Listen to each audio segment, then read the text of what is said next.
Hey, what's up, everybody? Listen, glad you're here. Glad you're tuning in. First of all, I want you to subscribe to this video, like the video. But this week's lesson is entitled Bald Heads and Hand-Me-Down Clothes. I can relate to the bald head thing. You probably can relate to maybe hand-me-down clothes. But now let's get into this week's lesson. Before we jump into the story and the Bible story and the Bible characters, let's use our discussion questions. And the first questions are simply entitled, what do you think? So my boy, he's going to give you those questions right now. Okay, I want you to rank from 1 to 5 how these individuals help guide your life. All right. So 1 being they don't really help at all, and 5 being they help guide you a great deal or a whole lot. All right, are you ready? Here we go. All right. The first one is your friends.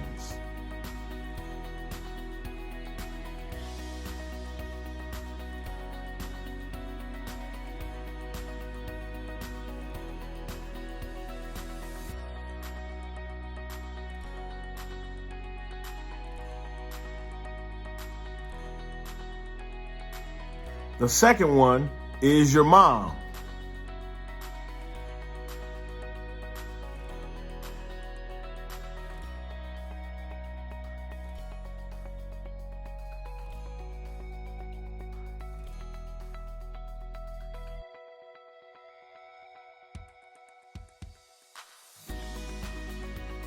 The third one is your dad.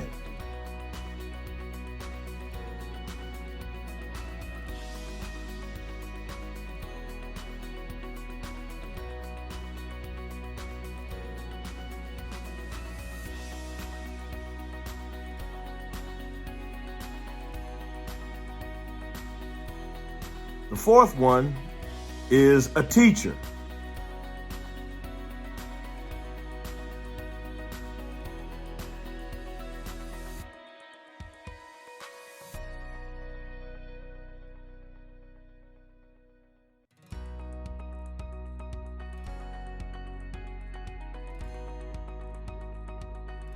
The fifth one is a celebrity.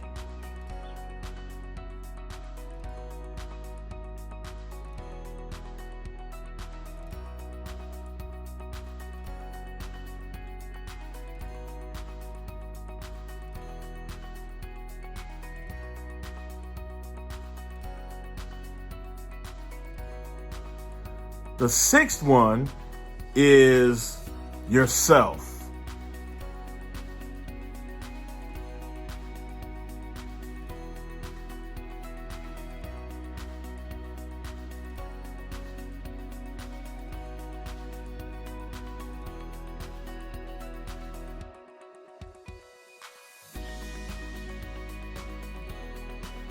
The seventh one is your pastor.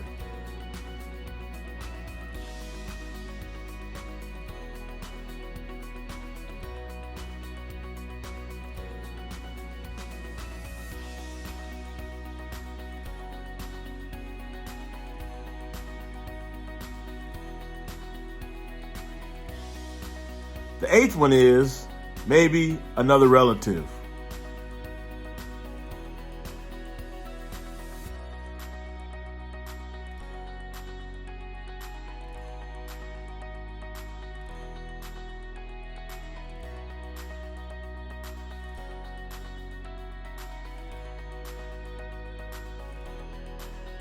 Last but certainly not least is God. From a scale of 1 to 5, how much does God guide your life?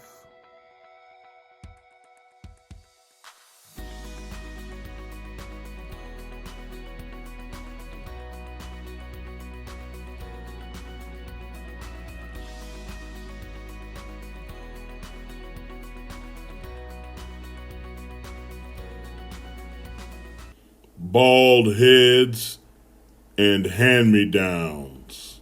So now let's recap our story that comes from 1 Kings chapter 19, verses 19 through 21. So we left Elijah on the mountain. God had talked to him in that still small voice. And then he told him, go find Elisha, because he's going to be the next great prophet. Well, Elijah does just that. I'm glad he was obedient. And so he goes and finds Elisha, and he meets him, and he throws his cloak on him. Now, back then, prophets wore these big old coats, like what we was called way back in the day, like a triple fat goose, but you may not know what that is. But anyway, it's a big old coat with a bunch of hair on it, and it's called a cloak, and he throws it on Elisha, symbolizing that you are the next successor. Have you ever had like a piece of hand-me-down clothing, maybe from your older brother or your sister, or maybe you've worn some old clothes from your parents just messing around? Well, this is similar to that, but this cloak was extremely important. And so he throws his cloak on Elisha, and Elisha says, all right, hold on, let me go home and let me talk to my parents and let me kiss everybody goodbye. And so Elisha does that. He goes home, he burns his field, and he gives the townspeople, something from what he has. And then he's off. Him and Elijah are off. They take the cloak, they hit it on some water, the water parts, they cross over. All the meanwhile, there's 50 other prophets that are watching them. And Elijah says to Elisha, listen, man, what do you want me to do for you? And Elisha says to Elijah, listen, I want a double portion of your spirit. And Elijah says, man, you've asked a hard thing. Now, a double portion of his spirit simply means he wants to be that much closer to God than Elijah.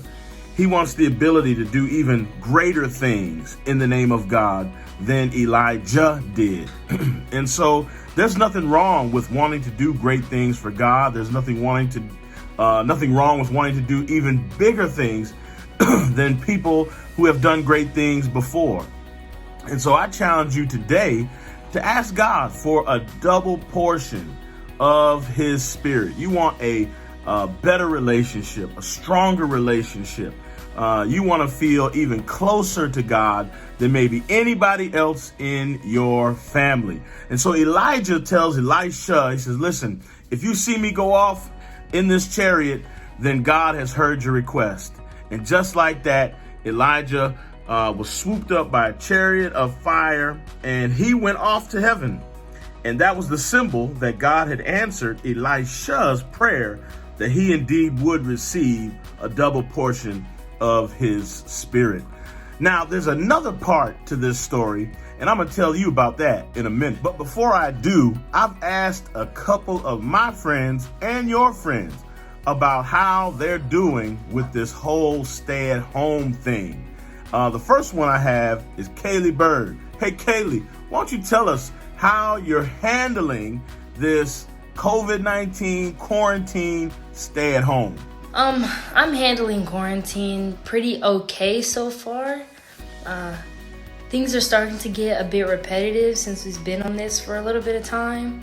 And so I'm guessing it's gonna get a little worse from here on out. But as of right now, it's all right. I'm doing okay. I mean, I could be better. I could be out doing things, having things to do, but I mean, staying at home is everybody's dream, so I'm just gonna have to make the most of it. I'm handling it all right. The second person I asked is my own daughter, Jade North. And I asked her the same question. How is she handling being quarantined, being out of school for almost 3 weeks now, even though 1 week was spring break? They still wasn't able to go nowhere. So I asked her how she handled it. Hey, Jade, how are you handling being home in this quarantine? So with the quarantine going on, I've actually been, I guess you could say I've been handling it very good. I get to sleep in. I get on my Zoom calls when I needed to. I do my work. I just be chilling, really. It does kind of suck though that I can't go see my friends as much, but you know, it's best. Now in our second story, which comes from 2 Kings chapter 2, verses 19 through 25, I think is a pretty cool story, even though it ends a little gruesome. Elisha is now the prophet. He's the man. And now he's walking, and some boys come out, and they start making fun of him. And they say, man, come down, bald head, man, old baldy. Now, I'm going a little bald, as you can see on top of my head. So I felt his pain. And out of nowhere, the Bible says, because of their disrespect, out of nowhere comes 2 she bears. I guess that's, the Bible says she bears. I guess that's female bears. Came out and mauled these young boys for being disrespectful and killed them. Now, what we can learn from that is real simple. Listen, don't be disrespectful, especially to people who are older than you. Even if they're being a little disrespectful to you, as a young person, just go ahead and bite your tongue, try to hold your peace, and especially don't be disrespectful to people who God has entrusted with his message or his messengers. All right. So that's just a word to the wise. That's a simple story. It's in the Bible. Read it for yourself today.